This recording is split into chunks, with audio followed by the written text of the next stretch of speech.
after Henry VIII decides to divorce Catherine of Aragon, he makes the decision to break England away from Catholicism towards Protestantism.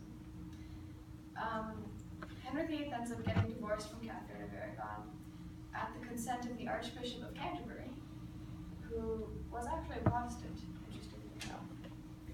So the whole divorce and the drama and the political drama surrounding it effectively led to the Protestant Reformation.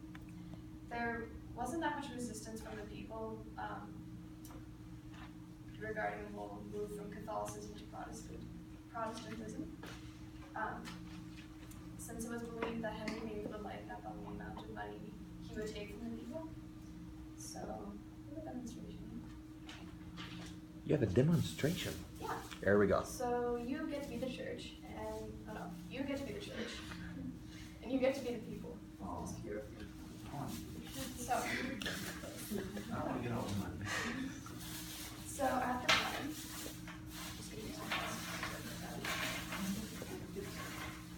so the four of you would have made like about this much money per year, and you all would have had families and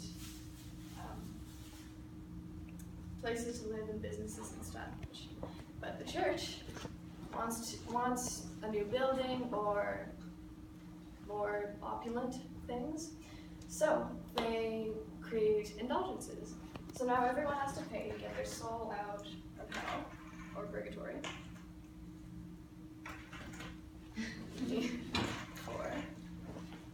So now the church has more money and you have less money.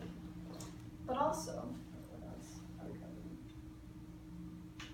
Oh, let's say you all have children that also need to be baptized, so you also have to pay for that.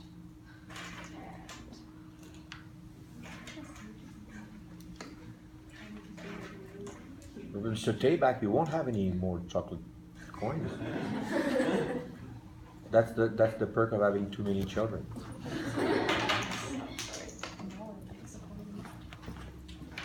So, also, let's say you're getting married. So you have to pay for that through the church because it's one of the 7 sacraments, I believe, matrimony. So you're paying for that through the church. So at the end of the day, you started with about that much money between the 4 of you. Now you have this much money. And that's to spend on your livelihood, on your food, clothing, shelter. Yeah. So you don't have a lot at the end of the day. And the church has a lot of your money to spend on. It's coming. I see it. There we go. So yeah. You can split those up amongst you if you want. So what's the signification of this drawing? Oh,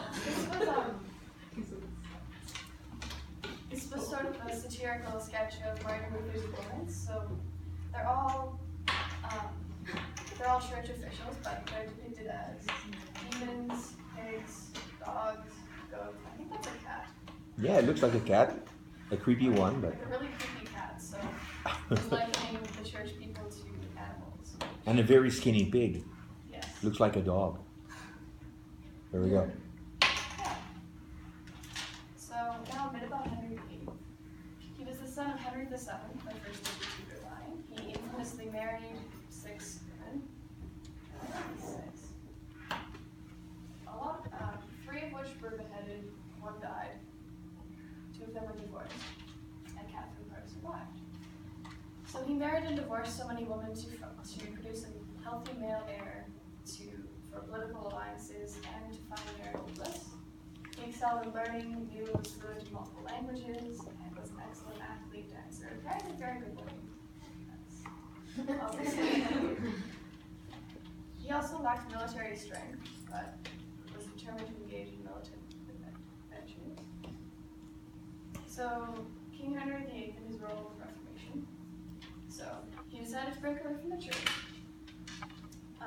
to gain Protestant favor and to remarry get remarried to Anne Boleyn. To reduce the threat of the Catholic Church, Henry VIII was made the supreme head of church by an act of Parliament in 1534, which rendered the Pope's power in England pretty much useless. The only other threat to Henry VIII were the Catholic monasteries. He got rid of them by sending in officials to they were sort of like the first paparazzi, if you want to think of it that way. They dug up a whole bunch of grievances against the monks and the nuns there and shut down a whole bunch of the monasteries. This was later known as the dissolution of monasteries, because he dissolved a lot of them. So what happened to the money of these monasteries? That all, I think the money all went to Henry VIII. That's really, actually, even though there is a religious, motive behind it, there's also a really important money, reason behind all that. Yep. So that's Henry VIII. Okay. Edward So these next two slides are going to be about King Henry VIII's children. So the first one that became king was Edward VI, and he became king at age 9. So a lot of the decisions that you hear he made were actually made by his advisors, who were two very strong Protestants. So one of his high advisors was the Duke of Somerset, and the next one was, because the Duke of Somerset was eventually retired, and then the next one was Duke of Northumberland. And they were both pretty against Catholicism. They prosecuted a lot of Catholics, and all under the name of King Edward VI. So he had a lot of changes done to religion. Like, for example, he got rid of all of the stained glass windows in Catholic churches because he thought that the wealth of the Catholic Church was wrong, and that so he basically made them really simple and Protestant, like just wooden pews maybe being the only decoration in the church.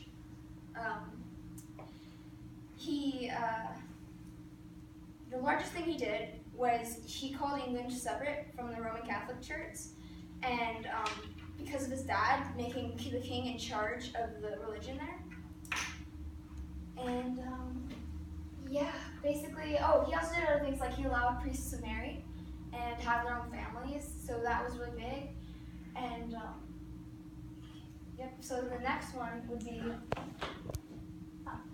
Mary I, also known as Mary Queen of Scots, or Bloody Mary. She basically came to rule after King Edward because he died at age 14. And King Edward did a lot in his power to make sure that she wouldn't become queen, because she was complete opposite of him. She was pro-Catholic and against Protestantism. And the reason she was called Bloody Mary was because she killed at least 300 people, Protestants, from King Edward's rule. She burned them. Burned them at the stake. Yeah, at the stake. They were accused of what? Lots of things, like, for example, mostly because they were Protestant and because they were. And so, since she was Catholic and they were reformist, they will be called rebels. Heresy, exactly, heretics. All right, here we go. So there were the two opposites, Edward and Mary. And Edward wanted his cousin to become queen, but because she was technically next in line to the throne, the people who were in charge overthrew that will and his will. So she restored the rule of the Pope, and she married King Philip, who was a very strong person and who was very Catholic, and there were a lot of people who revolted against the marriage. They came outside the church and would basically yell and shout because they didn't want them to get married, but it happened anyways. A bunch of people fled from England at the time to Geneva and Germany, and because they wanted to be Protestant, and eventually the people who fled eventually started the Puritans. Puritanism. Because when they left, they were able to basically follow whatever kind of form of Christianity that they wanted. So she died, and when she died, a lot of them returned back with the Puritanism, and Elizabeth I became queen. Elizabeth I was Mary's half-sister, and when Mary became queen, one of the first things she did was put Elizabeth I in prison so that she wouldn't be troublesome, because she was very Protestant. People basically said that she ruled during the Golden Age because she was very opposite from her half-brother and half-sister, where she was in between. She was okay with people being Protestant and okay with people being Catholic. 1555, she was crowned and immediately had called clergy and professors, basically the Catholics and Protestants, to have a debate over what the rules should be governing what religion that England would be. She was more pro-Protestant during her rule, but she allowed a lot of Catholic things to happen as well. And one of the things that she did was she angered the Pope by allowing so much Protestantism and was eventually excommunicated, although that really didn't bother her and she continued to do what she was doing. The Pope, when he excommunicated Elizabeth, he basically said, you guys are free to no longer follow her rule because I'm in charge and she is. But a lot of people didn't actually revolt against her, and she was okay with a lot of these people thinking that she wasn't really in charge as long as they didn't start a revolt or an uprising. And she was able to make England prosper throughout most of her rule, but towards the end it started to become more poor, and by the time she had died, and that was mostly because of the Spanish army had attacked them, which was King Philip II, who had been married to Queen Mary, and he was angered over Mary's death, which was his excuse for attacking England. So she lost a lot of money through that, and also there was some bad harvests throughout the years that she was ruling. Yeah, that's it. Questions before we go on to the next one? Go. Let's go for it. Good. So Mary imprisoned Elizabeth, and then Elizabeth got it after she died? Yeah, because when she died, Queen Elizabeth was next in line for being in charge in the throne. But she could have also Mary Queen of Scott, which not the same person. Oh. Yeah, Mary Queen of Scott. She's really actually a Catholic queen also in Scotland.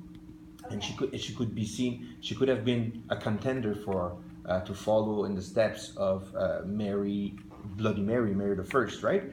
But after tractation and the role of Parliament and everything, Elizabeth was chosen to become the next in line. And Elizabeth, will take care of Mary Queen of Scott. Okay. She'll be beheaded. Yeah. Yeah, I know. That's how the Tudors are, fixing stuff. They cut heads. They like it. Okay, so now we're on to the Puritans, and they were a group of English Reformed Protestants, and they sought to purify the church of the remnants of the Catholic Church. It was a very strict variation of Calvinism, and it was inspired by John Calvin shortly after the succession of Elizabeth's. So it is basically a religious reform movement in the late 16th and 17th centuries. Puritans was the name given to the more extreme Protestants who were in the Church of England. They ranged from hostility towards the content of the prayer book and a desire for church governance to be reformed. Many Puritans thought that the English Reformation had not gone far enough in reforming the doctrines and structure of the church. And then this brings us to the persecution of the Puritans. During the reign of James I, the Presbyterian majority unsuccessfully tried to impose their views on the church at the Hampton Court Conference in 1604. In 1633, Charles I, who was the son of James, appointed William Laud as Archbishop of Canterbury. The Puritans claimed that the land was changing English churches and making it look more Catholic. The Puritans were executed for criticizing practices of the church, and the ones who did escaped to America, and that's William Laud. And they founded New England. That's right. So they were really, they thought education was really important, and they thought it was necessary in order to purify the church. So they taught many Greek classics, and they also taught poetry.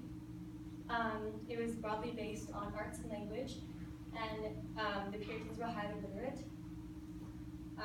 Many also produced their own literature, which were mainly in the form of sermons, diaries, and poetry. And then the printing press was invented, and the Puritans are one of the first groups who started writing children's books, and were teaching the children about morals and religion. And that's one of the books that I found. Nice. I think it's an alphabet book.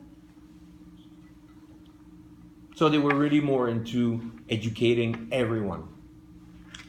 What was the ultimate goal? What was the reason they were educating everyone? Also, just not only to become more educated, but there was one book they had to read more than any other. Which one? What I mean? The Bible, exactly. That's really that's the cause. And then there's consequences will happen after that are more complicated than just reading the Bible. You know what I mean? They because they will be so educated, all of them, they will be ahead of their time pretty much. Okay, keep going. Okay, there are grievances against Elizabeth's reign and retention of Catholic ceremony and vestments within the Church of England, and it made the Puritans think that no Reformation had really occurred. The continuation of episcopal system of church governance, which conceived the English Church to be theologically the true successor of Rome, while placing it politically under the firm hand of the Queen. And this is just a list of important Puritans. And they're listed on this. Do you know that recently some bones were found on the Atlantic shore of New England, and they found out who those people were. They were actually the founders of Jamestown, the first town ever inhabited in North America by Puritans. And they found the bones of the leader of those towns. So probably one of those guys over there. I don't know. Probably not. All right. Let's see our sources. Thank you very much